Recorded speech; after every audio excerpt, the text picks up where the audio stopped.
Hey guys, welcome to the Realpolitik. Hope everyone's doing well and enjoying the weekend. I wanted to create this video to do some projections for the 2022 House races. Uh, you could see in my previous video, I did a preview of the 2021 special elections where I largely predicted that we should have the same 222 to 213 split that we saw after the 2020 House races, with, as kind of everyone knows, we had the GOP doing unexpectedly well, basically outperforming Biden by about 2% on the national popular vote, and them able to capture a lot of toss-up and Dem-leaning districts, more or less to everyone's surprise, who had predicted that the Democrats could possibly have picked up around 10 to 20 seats this past go around. Instead, the Republicans managed to pick up about 14 seats.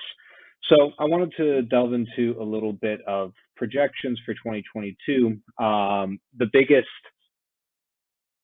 I would say, impact this year is that we're going to be, or in the upcoming years, that we're going to be dealing with redistricting once the 2020 census figures get released, I believe, at the end of April, and then the census district, the information that's required to do the redistricting, I believe, should be released at the end of September.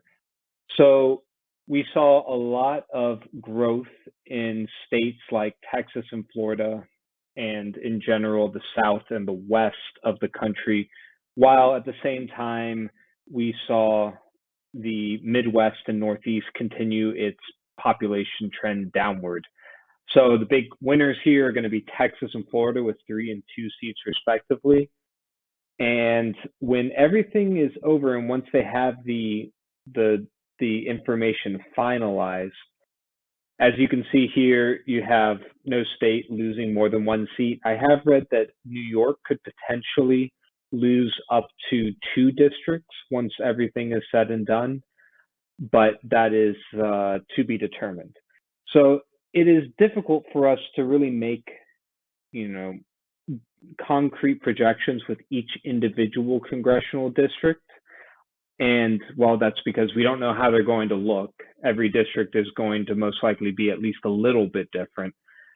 But we can get a general contour just based on history. And given I would say the Democrats currently being in power at all levels of federal government, from the White House, the House, to the Senate, that generally means a favorable environment for the Republicans, or generally speaking, the opposition party, sort of like what we saw in 2018 with the Democrats' success in the House, and 2014 and 2010 in the case of Obama's midterm years, where the Republicans had widespread success at the federal level along with state levels. And while the redistricting advantage is not as strong in 2021, 2022 as it was for the Republicans in 2011 and 2012 when they were drawing the maps, it still is pretty strong. So generally speaking, we're going to see a built-in advantage for the Republicans as they draw in their districts. And I think, as you can see here, all that's required is for the Republicans to get 5 seats in order to flip the House, get 218 seats to win the majority. I'm currently predicting about 225 to 210.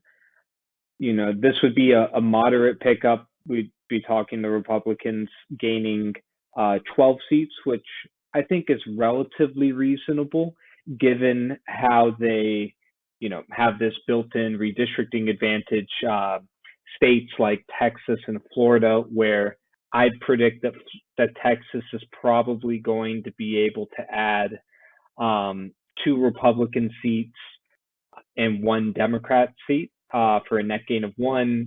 Florida may be able to carve out 2 additional Republican seats Places like Oregon, given that currently the Democrats have a pretty strong advantage here with, their congressional representation being 4-1 Democratic, I think that they're going to struggle to be able to carve out another Democrat-only district, but, who knows? Well, again, it's really tough to say without actually seeing the map. Places like Montana, my best guess is that they're going to move from one safe Republican seat to two lean Republican seats. I think that that's fairly easy to assume. And then places like Minnesota, they're going to be losing the 7th district here, most likely losing a congressional seat.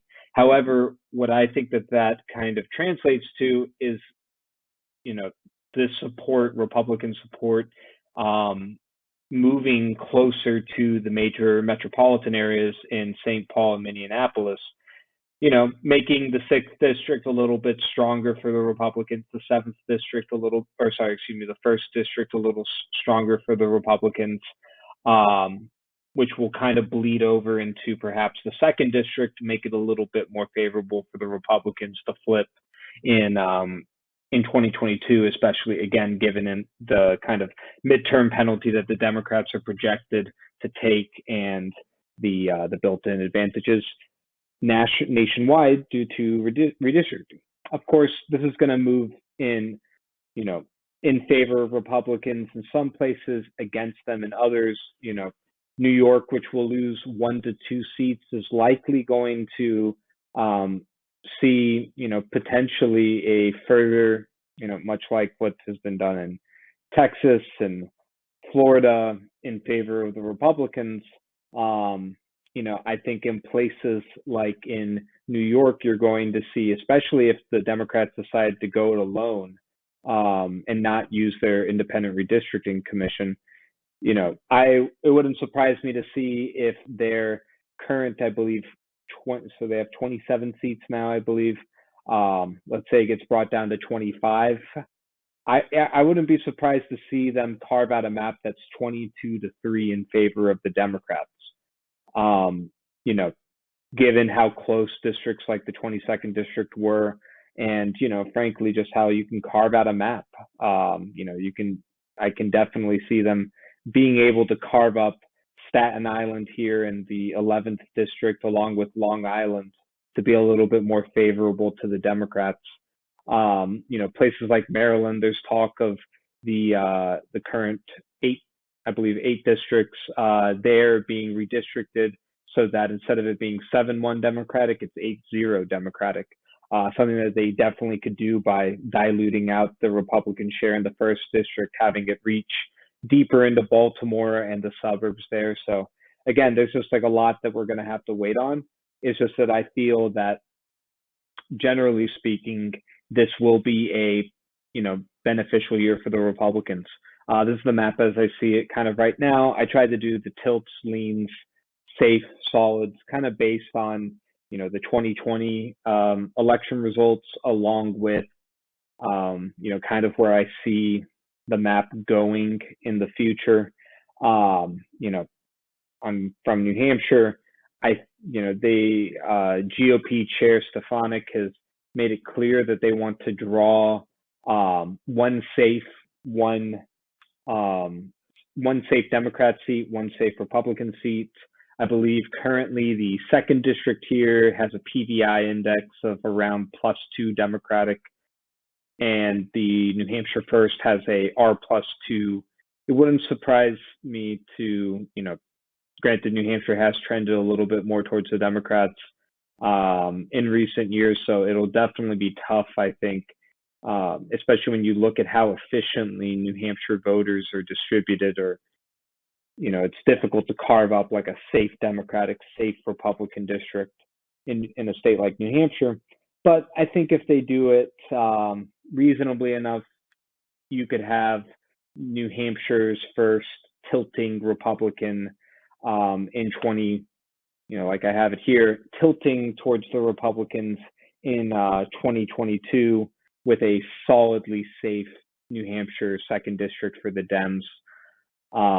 We'll just have to see how everything turns out. I think that in states like Georgia, which are currently controlled by the Republicans at the state level, moving back here to our state map, I definitely think that they will work to shore up the 7th district to being more of a Republican-friendly district, perhaps by, diluting out a little bit of the Republican share in the 9th district, moving the 14th district and the 11th district, just so that they can maybe turn the 7th district back into a lean Republican district, perhaps Lucy McBath's 6th district, which she picked up, I believe, in 2018, into a toss-up district once again, and then probably leave the rest of the map the same, considering that these are pretty safe Democrat or Republican districts.